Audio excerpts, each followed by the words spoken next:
Did you know that one of the top 5 search terms in YouTube and Google when it comes to money is, why am I always broke? Yes, that is one of the top 5 search terms in Google and YouTube. Now, if this is you, I really want you to hear me out in this video, because by the time we're done here, you are not only going to understand at the deepest levels why you are always broke, we are going to go deeper than almost all the content creators out there ever go to hit the real reason. Not only that, I'm also going to help you see the exact things that you're doing almost every single day that are keeping you broke. And most importantly, we are going to dive into the psychology behind it, the engine that drives what you don't see that keeps you broke. And then I'm going to show you how to break that pattern and completely turn it around. And when you turn it around in a couple of years, and it's going to take a little bit of time, but this is where it starts, your life will look completely different. My friend, this is the start of the change in direction of your financial future. So let's start right here. People type in, why am I always broke? Or some variation of that, like how do I make money fast? But we're going to stay with this whole concept of why I'm always broke, because basically these two are the same thing. When someone's saying, how do I make money fast? They are feeling urgent. And when they're urgent, they're chasing money, and you can never catch money. So we're not going to work with that one, but it's the same concept. So we're just going to stay with this whole concept of why I'm always broke, because at the end of the day, that's the feeling we have down inside of us. The thing is, believe it or not, you think you're asking a question, but you're not. You're not asking a question, why am I always broke? You are making a statement. You just told your brain by typing it in that I am always broke. Think about the terms and the variations of those terms. I am broke. I am always broke. You're saying, this is who I am. And you're asking, why am I always like this? The thing is when you're saying that, you are basically reinforcing it in the future. By typing it, you're reinforcing it in your brain. And your brain does not argue with you. It doesn't say, hey, wait a minute, that's not true. Maybe we can change it. It says, okay, why are we always broke? Let's go find it. Let's create the proof. Let's actually create a life where we stay always broke. So now, everything you see, everything you notice, everything you focus on is going to confirm that belief, because that's what you're telling your brain. Let's look for all the reasons why I stay broke. You didn't ask a question. You made a declaration. I am always broke. Now, why? The big thing is this is not your fault, my friend. This is the huge thing I want you to get, because we feel really bad that our financial life is a train wreck, right? But this is not your fault. You were programmed in some way earlier in life to think that money is bad or evil or hard to get, or you got to work really hard, you got to be really smart, or you were just taught that you weren't good enough. And one of the ways that that lack of good enough shows up is in lack of money. And here's where it gets really dangerous and where we don't even see it. Once that identity is in place that you are always broke, or I am always broke, you start behaving like it's true.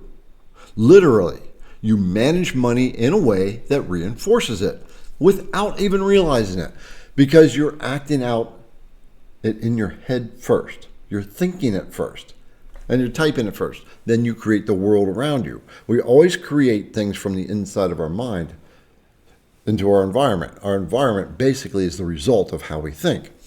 So here's what I mean. You work, you make money, but you look around your life and think, why is nothing changing? Where is all that money going? I don't see anything is changing around my life. And that right there, that's not an income problem. What it really is, it's a relationship with money problem that we don't even see. Because if you're not comfortable holding money, you will find a way to get rid of it every single time. I want to give you a couple of examples. And you might have heard this one before. People that go to Starbucks on a daily basis, right? Or just go buy a cup of coffee at Starbucks. Not only do you spend 15 minutes in line and then another 10 minutes waiting for your coffee or whatever you're getting, you're spending $5 on that cup of coffee. That's a 50-cent cup of coffee that you're paying Starbucks. You're paying for a temporary experience of luxury, basically. And this is where people mess up. They say, oh, it's just $5. No, it's not the $5. It's the identity behind the $5.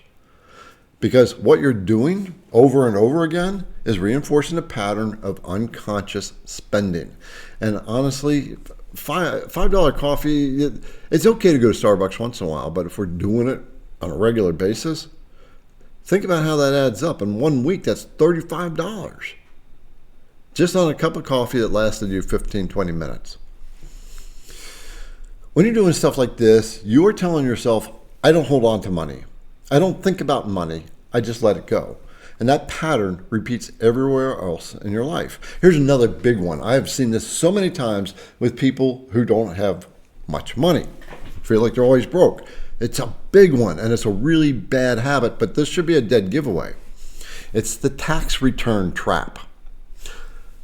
I've seen so many people go, when I get my tax return, I'm going to do this. They plan to spend the money before they even get it, before they even know what they're going to be getting. Before it even hits your account, you've already spent the money in your head. There was a guy I knew when I worked at a company. I was an engineer, and he talked about his tax return and how his wife wanted an 88-inch TV. And that's what they were going to use that tax return money on, an 88-inch TV. Right? It sounds great, but they're spending money on a tool that's going to keep them sitting on their couch and not make money. So they got the 88-inch TV. And guess what? They were always broke. Always broke. And he worked an hourly job. He didn't make much money because that money was never treated like an opportunity. It was treated like an exit. They weren't receiving money. They were signing it away out of their life.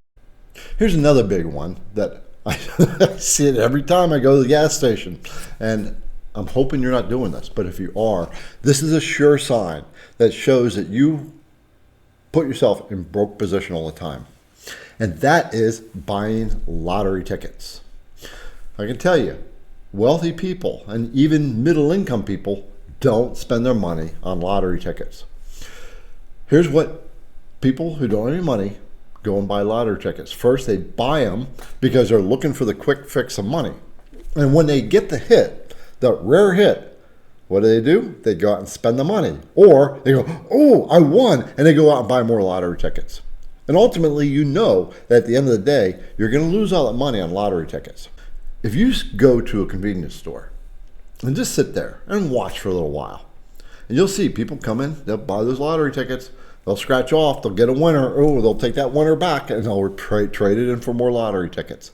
It's a freaking game, my friend, and all you're doing is giving money to the state and the store. Your hard-earned money, you're wasting it. So I want to share a little bit about my story because this is really relevant to this whole thing. About 7 years ago, I quit my job, engineering. I was like, I just didn't want to work anymore. And of course, that was it with the money. And there was a sabotage on my finances. But I also didn't want to work a 9 to 5 anymore. I wanted to find something else to do in my heart that was really meaningful. So I promised myself that I would spend every dime on me to become a person that can actually make money. So I moved into my brother's basement. Now, mind you, this is a 1800s farmhouse. So it's that old dingy basement with the rock walls and dirt floor. And my bed was down there. I had this old grungy toilet right next to my bed on one side and a cat litter box on the other side. Spider webs up in the rafters, and I was making zero. And that lifestyle was proving it. That was my life. But today, 5 years later, I built a $3 million company. Now listen to me. I didn't change because money showed up.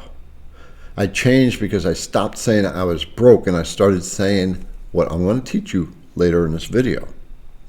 And it made a huge difference. I got a mentor and he showed me something I didn't see. He said, you're training yourself to be broke all the time. And that hit me hard because I realized that I was comfortable with being broke. And if you're asking this question, believe it or not, you don't like it, but there's a comfort in being broke.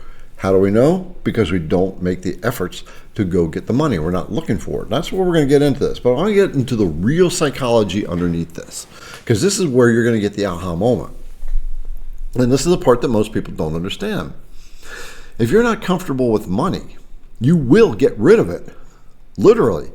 If you are saying, why am I always broke? You're not comfortable with money and you will get rid of it. Or if you're feeling like you're always broke, because deep down, you don't feel like you're worth it.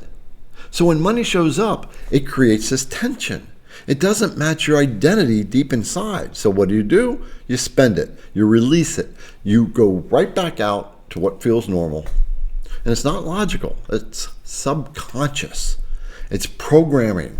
Goes back to what I said before. You were taught to be this way. You were taught to not think that money was a good thing. And I'm going to tell you this right now. What I've learned in my growth to become a millionaire, multimillionaire, that money is a good thing. And money does buy happiness. Because what it does, when you get money, you don't worry about money anymore. It totally clears up your bandwidth to go and figure out how to make more money. So it's not like a love happiness, it's a comfort happiness. So in that way, money does make you happy. And you need to see that this is the programming in our head. There's some Bible verse that people take that money is the root of all evil. And the whole Bible verse is the love of money is the root of all evil. In other words, greed is the root of the evil. And that's where money isn't fulfilling. What do I do with some of this money? I donate it to organizations like St. Jude and some military wounded veterans organizations. And I live a comfortable lifestyle. I have the car I want. I have the house I want. I have the workshop that I want, my man cave. I want to prove to you, so you can see it yourself, if you really have what's actually a negative view on money. So think about really, really rich people. You have things like Elon Musk, Donald Trump, Wozniak, there was Jobs, right? And other folks, right? Billionaires. Do you think about any of these billionaires and feel anger towards them? I'm going to step on a ledge here and say that there's at least one very rich person that you just don't like. Put them down in the comment. Who is it?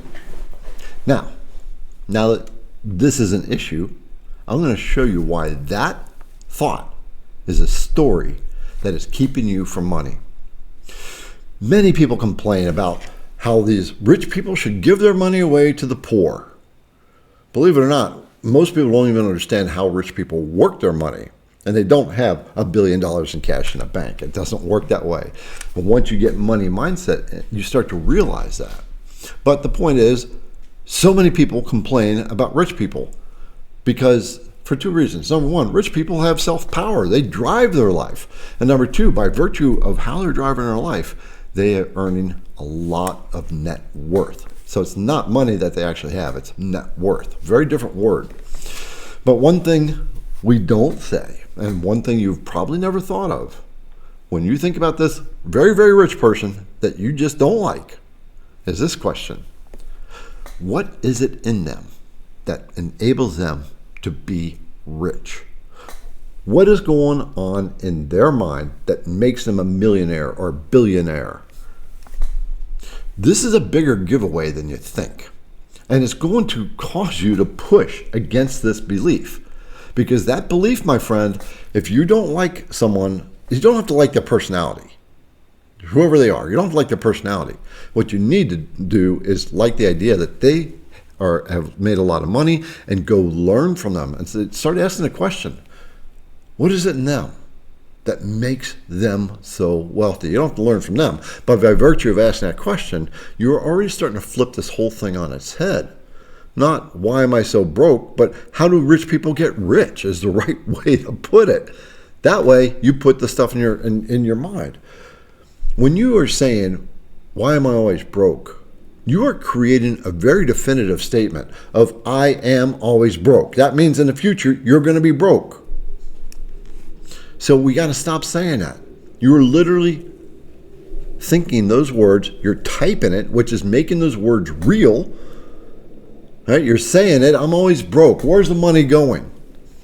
And you just keep reinforcing that. So to these rich people, in a very real way, this hatred is showing you your relationship with money. You need to grow your relationship with money in a way that not only is it a good thing, but it's something you have total control of. How do you get there? How do you change it so you can do that? You start by catching it.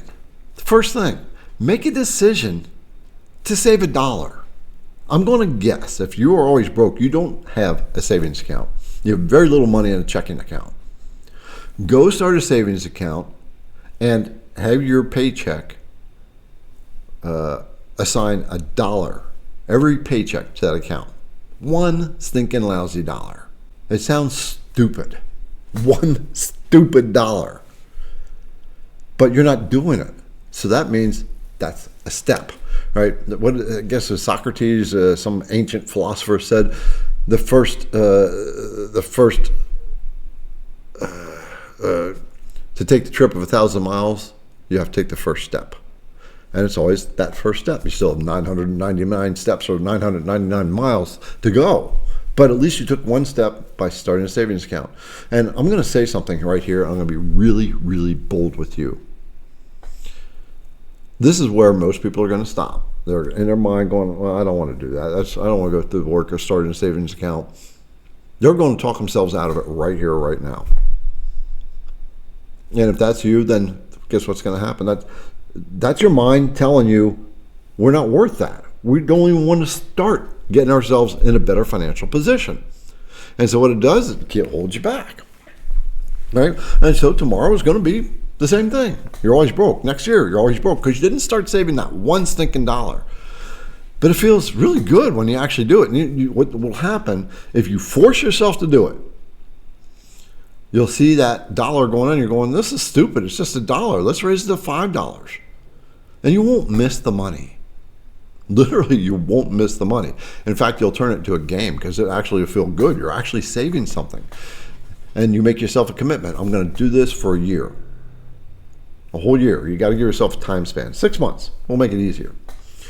The next thing is when you go to spend money.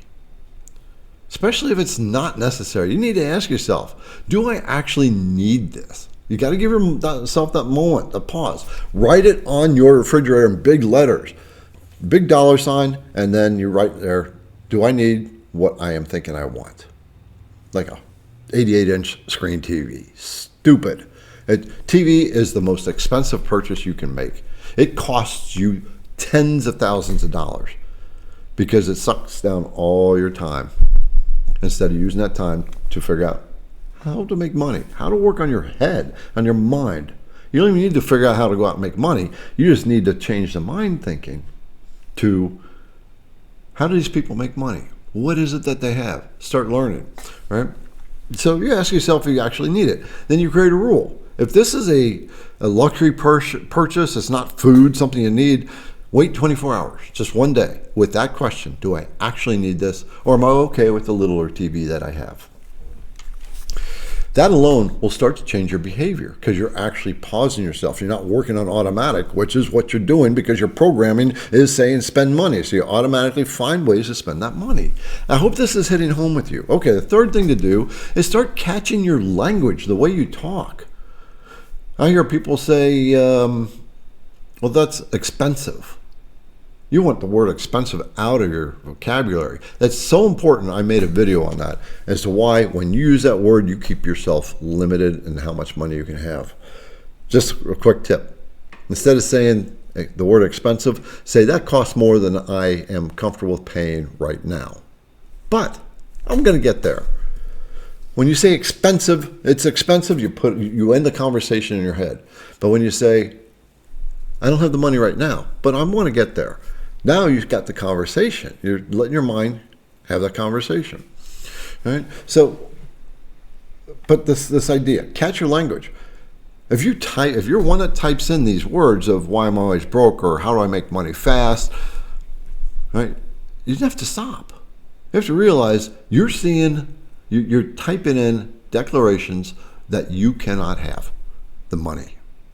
You want to replace your search terms with, or your speaking, right? With, I am going to make a lot of money. How do I do it? You put in the search term. Go to ChatGPT or whatever.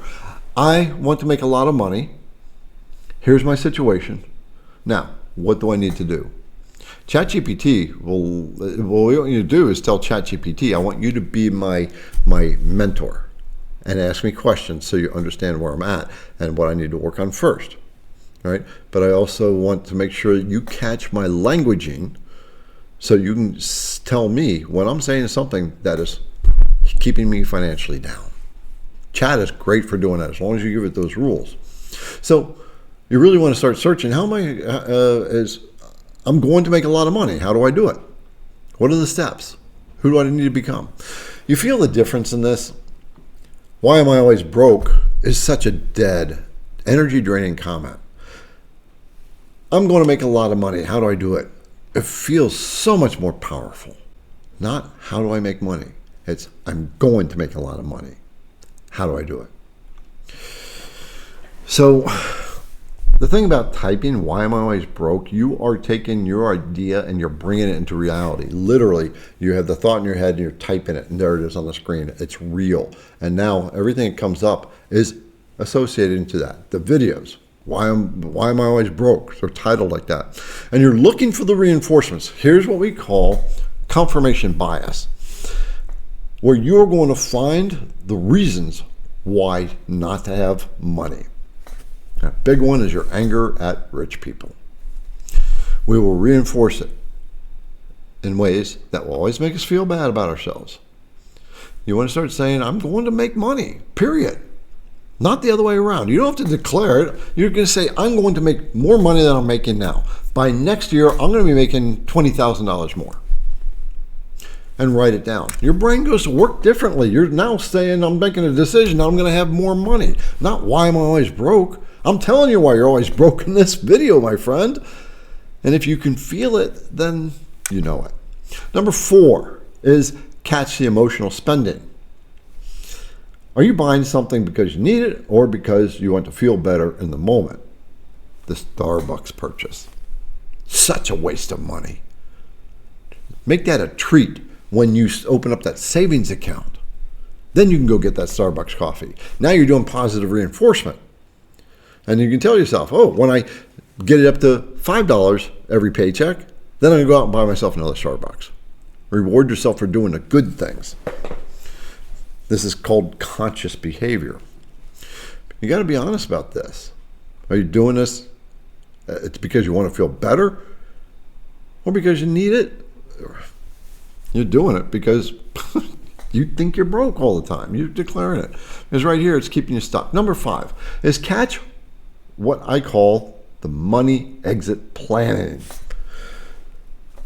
If money is coming in, you ask, how can I use this to create more money? Well, not how fast can I spend it, which is what most people do. Remember the tax return thing? So many people plan their tax return exit before they even have the money, before they even know what they're getting. And they can take that tax return exit and put it into a savings account. Lock it down in a CD for 3 months, 5 months, 6 months, whatever. And then sit on it and watch it. And suddenly you're going to see more money. It's like, wait a minute, I can use this money to make money. That's what all rich people do. They use money to make money. They got over the block. This is where everything changes, because we want to reprogram your identity. You start telling yourself, I hold on to money. I grow money. I make decisions that build my future. You know what I used to do in the very beginning? I'd get a pack of a $100 pack of single dollar bills, and I'd just throw it in my drawer. I would get $200 in 20s and put it in my wallet, and I'd keep it there.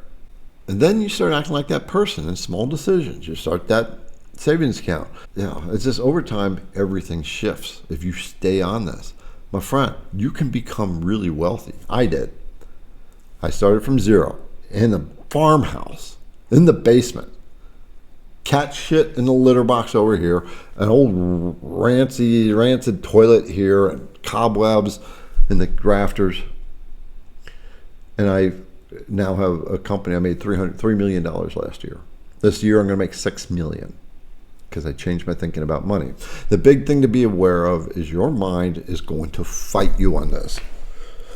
You are probably sitting here going, I don't want to do this. This is boring, right? That's your mind fighting. If you can see that and just kind of get the idea, wait a minute, something inside of me is saying, no, don't do this. It's going to change when you take control and say, say to your mind, I'm going to do it this way. Anyway, I don't care if you like it or not. It'll take time because you are retraining your mind to obey you. You are obeying your unconscious thoughts, believe it or not. And that's what's keeping you financially broke. You going to retrain your mind to see it differently. Just don't quit, even when you want to, because you will, because your mind is going to fight you.